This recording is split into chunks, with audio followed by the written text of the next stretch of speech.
नमस्कार। आज हम चर्चा करेंगे बीए सेकेंड ईयर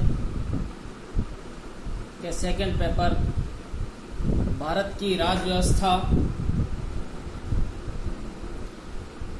इसकी शुरुआत हम पहले टॉपिक से करेंगे, भारत के संविधान की प्रस्तावना या उद्देशिका प्रीम्बल।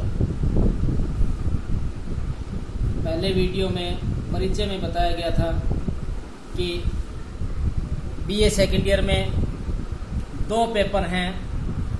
प्रथम पेपर का नाम प्रमुख राज्य व्यवस्थाएं और सेकंड पेपर का नाम भारत की राज्य व्यवस्था है। भारत की राज्य व्यवस्था में मुख्य रूप से भारत के संविधान के बारे में बताया गया है। भारत का संविधान, गठन, उसकी विशेषताएं, इसको विस्तार से समझाया गया है। आज हम चर्चा करेंगे प्रस्तावना पर। संविधान में जो प्रस्तावना लिखी गई है वो एक तरह से जो संविधान के अंदर है उसी का संक्षेप है, उसी का विस्तार रूप संविधान है। अगर भारत के संविधान को समझना चाहते हैं तो इसकी प्रस्तावना को हमें समझना होगा। हम इसके एक एक शब्द पर चर्चा करेंगे। आपको ये प्रस्तावना याद भी करनी है। जब भी टाइम होगा आप याद करते रहेंगे। क्लासेज होगी तो आपसे सुना भी जाएगा उसमें। ये भारत के संविधान की प्रस्तावना आप स्क्रीन पर देख रहे हैं। हम भारत के लोग, इसका पहला शब्द है हम भारत के लोग, यानी इसको जो बनाने वाले हैं, स्वीकार करने वाले हैं, वो भारत के लोग ही हैं। हम भारत के लोग भारत को एक संपूर्ण प्रभुत्व संपन्न का अर्थ होता है कि भारत आंतरिक और बाहरी रूप से पूरी तरह से स्वतंत्र है। एक राज्य के 4 तत्व होते हैं: निश्चित भूभाग,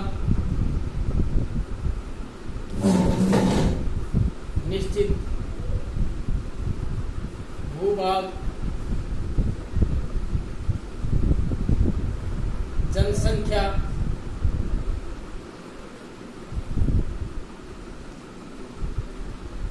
सरकार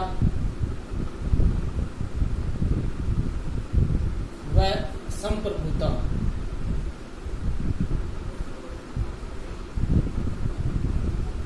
ये राज्य के तत्व होते हैं। राजनीति विज्ञान में जहां राज्य शब्द आता है उसका मतलब देश से होता है, कंट्री से होता है। ये राज्य शब्द का मतलब भारत में जैसे राजस्थान, हरियाणा है, ये न होकर पूरे देश को राज्य कहा जाता है। इसलिए इसकी एक निश्चित भूभाग होना चाहिए। भारत का एक निश्चित भूभाग है। आप नक्शा देख सकते हैं, उसमें पूरा भूभाग दिखाया गया है। उसमें जनसंख्या भी होती है, सरकार भी होती है, और चौथा जो महत्वपूर्ण तत्व है वो है संप्रभुता। 1947 से पहले ये तीनों तत्व भारत में थे, परंतु संप्रभुता ब्रिटेन के पास थी, इसलिए भारत स्वतंत्र नहीं था। 1947 में ये संप्रभुता का ट्रांसफर हुआ, तब से देश स्वतंत्र हो गया, एक राज्य बन गया, स्वतंत्र राज्य बन गया। तो भारत एक संपूर्ण प्रभुत्व संपन्न है। समाजवादी ये बाद में ऐड किया गया है 1976 में 42वें संविधान संशोधन द्वारा। इसके कई रूप है, परंतु इसका साधारण अर्थ यही लिया गया है कि आय की असमानता दूर की जाएगी, बहुत अमीर और गरीब वर्ग नहीं होगा, अर्थव्यवस्था दोनों ही तरह की रखी जाएगी भारत में, निजी और सार्वजनिक, सरकारी और निजी, यथासंभव सरकार का नियंत्रण रहेगा।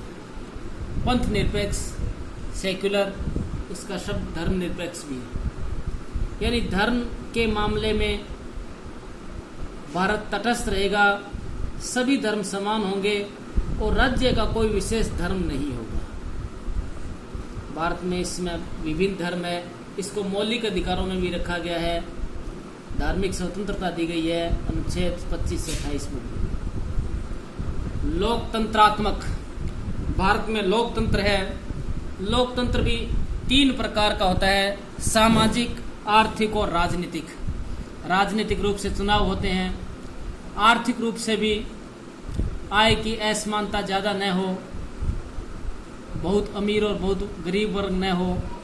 इसी प्रकार सामाजिक लोकतंत्र भी समाज में सभी वर्ग बिना किसी जाति, धर्म, संप्रदाय के भेदभाव के सभी समान समझे जाएं, सभी अधिकारों की दृष्टि से समान होंगे। गणराज्य, गणराज्य यानी जो राष्ट्रपति है या देश का प्रमुख है उसका चुनाव होगा। गणराज्य बनाने के लिए तथा उसके समस्त नागरिकों को सामाजिक, आर्थिक और राजनीतिक न्याय, यानी न्याय के भी 3 पक्ष है। सामाजिक, समाज में सभी वर्ग समान माने जाएंगे, समान अधिकार होंगे, बिना किसी जाति, धर्म, संप्रदाय, भेदभाव के मौलिक अधिकारों में रखा गया है। आर्थिक रूप से भी ये प्रयास किया जाएगा कि समाज में जो नीचे से व्यक्ति है और ऊपर व्यक्ति है, दोनों में आय की असमानता ज़्यादा न हो। इसके लिए सरकार प्रयास करेगी। कमज़ोर वर्ग को विशेष सहायता दी जाएगी और अमीर वर्ग है उस पर कुछ टैक्स लगाए जाएंगे। राजनीतिक न्याय, सभी व्यक्ति चुनाव लड़ सकते हैं, उसके लिए कुछ नियम बनाए गए हैं, उनके तहत रहते हुए सभी व्यक्ति चुनाव लड़ सकते हैं, वो स्वतंत्र है, सभी वोट दे सकते हैं। विचार, अभिव्यक्ति, सभी व्यक्ति विचार कर सकते हैं, अभिव्यक्त कर सकते हैं, उसको एक्सप्रेस कर सकते हैं। विश्वास, धर्म और उपासना की स्वतंत्रता, व्यक्ति कोई भी धर्म में विश्वास रख सकता है, धर्म को मान सकता है, उपासना रख सकता है, पूजा पद्धति अपना सकता है।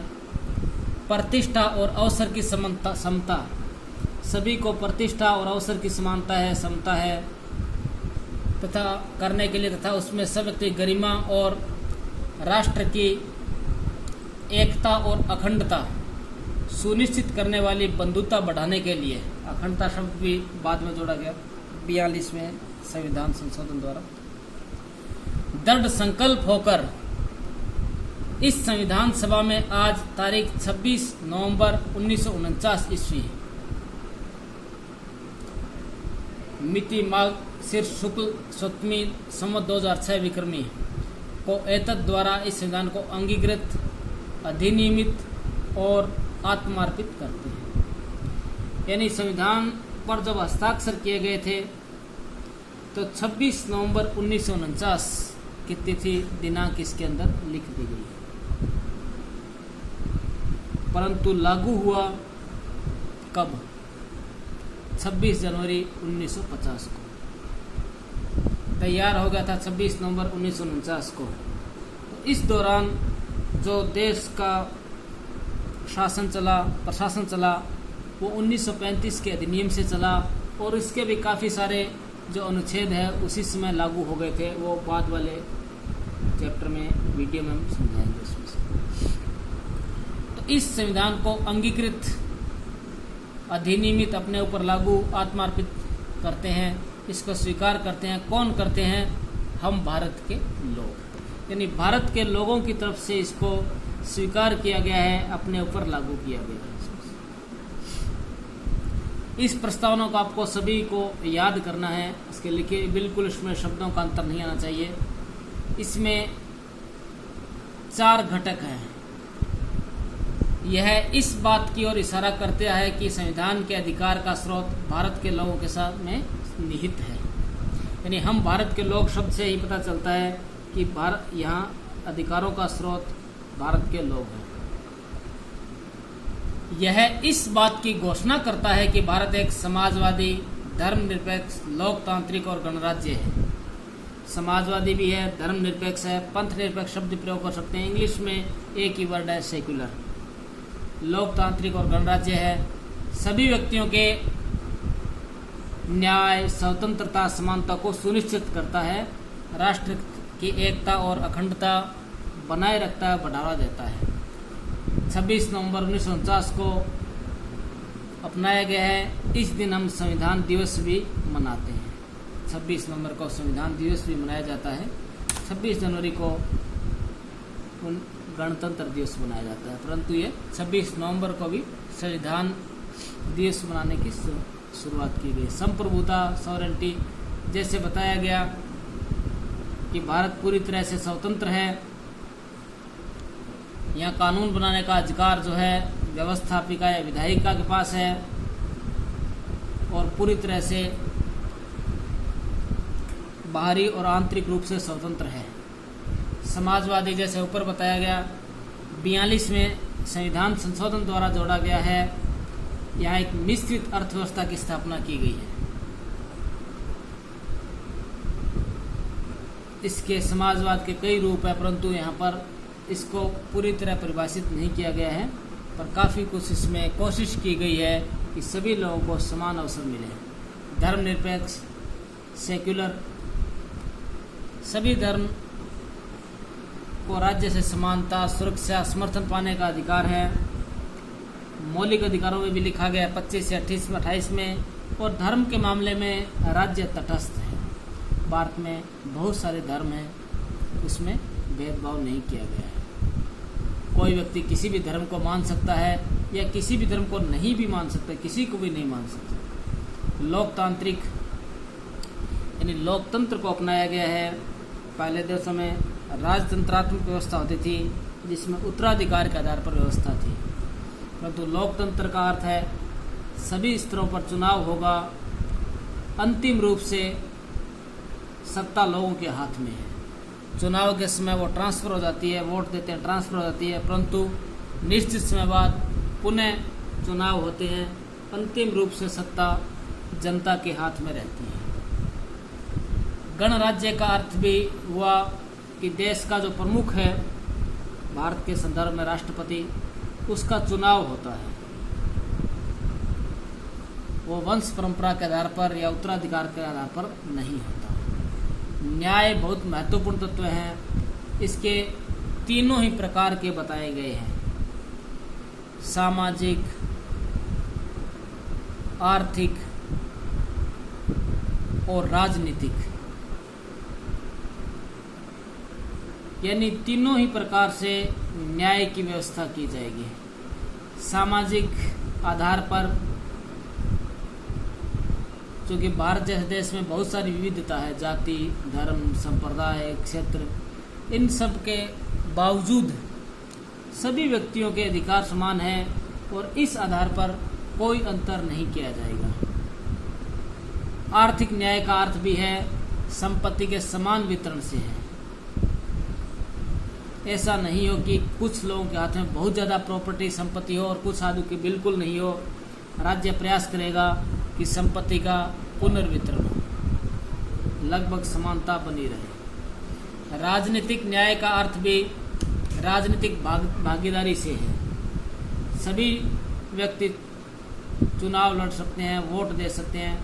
वोट के लिए आपको पता होगा न्यूनतम आयु 18 वर्ष है, पहले ये 21 वर्ष थी। सभी व्यक्तियों को समान अधिकार दिए गए हैं। स्वतंत्रता, स्वतंत्रता बहुत महत्वपूर्ण तत्व है। विश्व में जितनी भी लड़ाइयाँ हुई है, अधिकारों के लिए लड़ाई हुई है, उसमें स्वतंत्रता प्रमुख है। सभी व्यक्तियों को स्वतंत्रता दी गई है। इसको मौलिक अधिकार दिया गया, बनाया गया है। व्यक्तियों को कहीं भी आने जाने, घूमने फिरने की आज़ादी दी गई है। व्यवसाय की स्वतंत्रता दी गई है। हालांकि कुछ प्रतिबंध है, उन प्रतिबंधों के अधीन रहते हुए सभी व्यक्तियों को स्वतंत्रता प्रदान की गई है, लिबर्टी प्रदान की गई है। ये एक बहुत महत्वपूर्ण तत्व होता है। जैसे व्यक्ति की स्वतंत्रता होती है, वैसे ही राष्ट्र की स्वतंत्रता होती है। समानता यानी सभी लोग समान हैं। समान का अर्थ हुआ अधिकारों की दृष्टि से सभी लोग समान हैं। सभी को अवसर की समानता प्रदान की जाती है। बंधुत्व, भाईचारा, सभी लोगों में भाईचारे की भावना को बढ़ावा दे होना चाहिए, भाईचारे की भावना से रहना चाहिए बिना किसी भेदभाव के। प्रस्तावना में संशोधन किया गया है 1976 में 42वें संविधान संशोधन द्वारा, अभी तक एक बार किया गया है। इसमें समाजवादी, धर्मनिरपेक्ष या पंथ निरपेक्ष, इंग्लिश का वर्ड सेकुलर है, अखंडता शब्द को जोड़ा गया है इसमें से। सुप्रीम कोर्ट ने भी इसके कुछ वाद आए हैं। 1960 में सुप्रीम कोर्ट ने कहा कि प्रस्तावना संविधान का हिस्सा नहीं है, यानी प्रस्तावना हिस्सा नहीं है। 1973 में सुप्रीम कोर्ट ने फैसले को पलट दिया और कहा कि प्रस्तावना संविधान का हिस्सा है और इसे संशोधन किया जा सकता है, परंतु विशेष बात इसके मूल ढांचे में परिवर्तन नहीं किया जा सकता। मूल ढांचा क्या है, ये सर्वोच्च न्यायालय समय समय पर इसकी व्याख्या करेगा। तो ये हमने देखा कि भारत के संविधान की प्रस्तावना है जो काफ़ी विस्तार से लिखी गई है।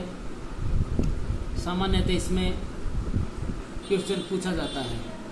आप सभी को ये प्रस्तावना याद होनी चाहिए, मौखिक रूप से याद होनी चाहिए। इसकी व्याख्या करते हैं तो भारत के संविधान की विशेषताएं के बारे में पता चलता है। धन्यवाद।